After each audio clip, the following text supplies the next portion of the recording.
Neste vídeo, falaremos sobre termos que devem ser evitados quando abordamos o tema da violência contra crianças e adolescentes. Quando nós, que exercemos nosso ofício em alguma das políticas públicas que garantem os direitos humanos fundamentais, tais como educação, assistência, saúde, segurança, habitação, esporte, lazer, entre outras, devemos cuidar da nossa fala, nos termos e adjetivos que usamos, pois a violência no Brasil é estrutural, ou seja, faz parte da nossa organização enquanto sociedade. Assim, corremos o risco de reproduzi-la sem que percebamos. Uma das formas de reprodução da violência é por meio da linguagem. Estamos, acima de tudo, trabalhando para garantir a transmissão dos conceitos sobre direitos humanos fundamentais. Então, a responsabilidade com que dizemos é muito maior, pois nossa fala tem um peso diferente para as crianças, para os adolescentes, para suas famílias e para todos os cidadãos. Um primeiro cuidado que devemos ter é nunca falar sobre uma situação de violência ocorrida com uma criança ou com um adolescente em público. É importante discutirmos os casos em lugares protegidos, éticos e de forma cuidadosa. Quando estivermos discutindo sobre um caso ou um conceito, sobre a violência, devemos educar nossa fala e cuidar dos termos que utilizamos. Vamos ver alguns termos que a gente deve evitar quando falamos de violência contra crianças e adolescentes. O primeiro deles é o termo menor. Este termo se refere ao Código de Menores, que foi a primeira lei brasileira a garantir algum direito para a pessoa menor de 18 anos. Esta lei se aplicava apenas àqueles que não tinham famílias. Já os que tinham família eram regidos pelo pátrio poder, ou seja, o pai ou responsável tinha todo o poder sobre a vida e o corpo dos menores de idade, mesmo que em suas práticas incluíssem a violência física, psicológica, a negligência ou a violência sexual. Ninguém, nem mesmo o juiz ou a polícia, podia intervir.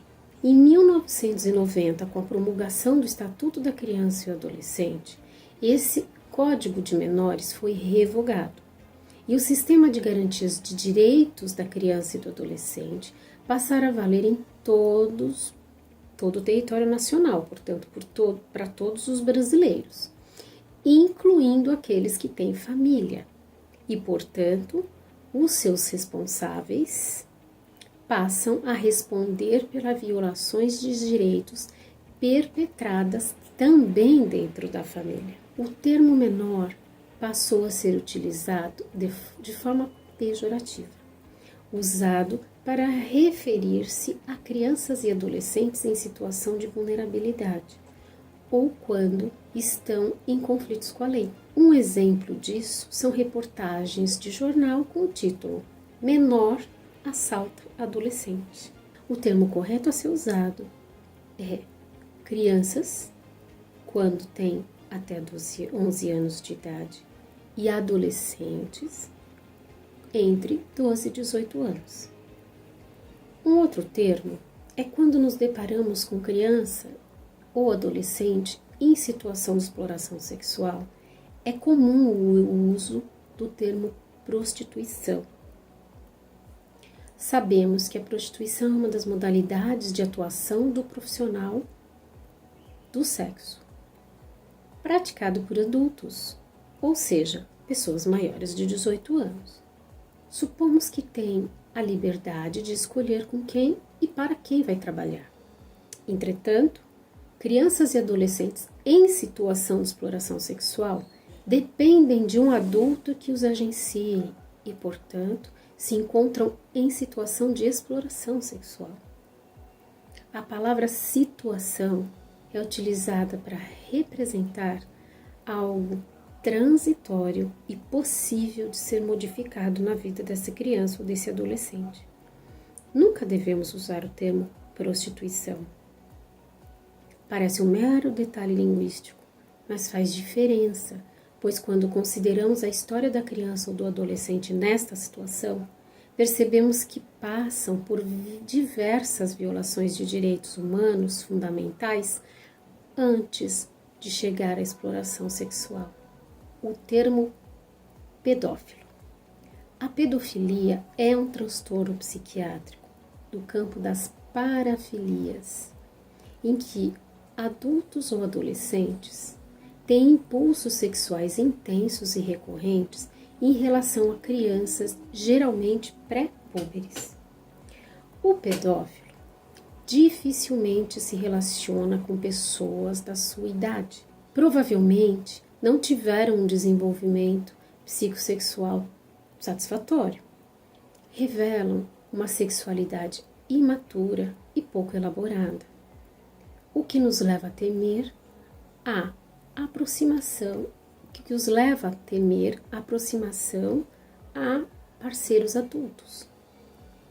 Por serem sexualmente inibidos, escolhem como parceiros crianças que são mais vulneráveis e com menor capacidade de resistência e com as quais se identificam.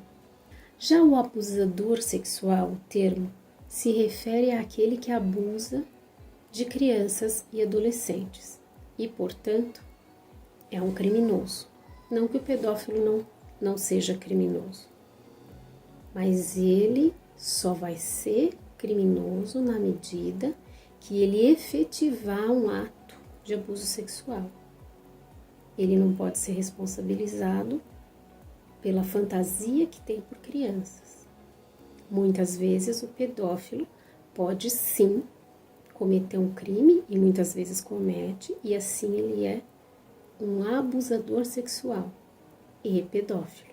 Porém, os abusadores que não são pedófilos, eles se relacionam tranquilamente com pessoas da sua idade.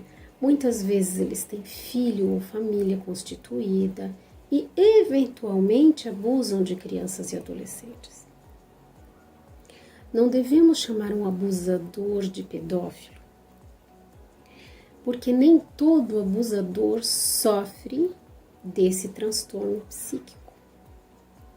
Classificá-lo como pedófilo poderá ser considerado como portador de transtorno mental. E no caso da sua responsabilização, a sua pena deverá ser abrandada. Então, eu espero ter contribuído para que vocês pensem melhor nos temas usados, reflitam sobre as palavras utilizadas quando formos falar de violência contra criança e adolescente.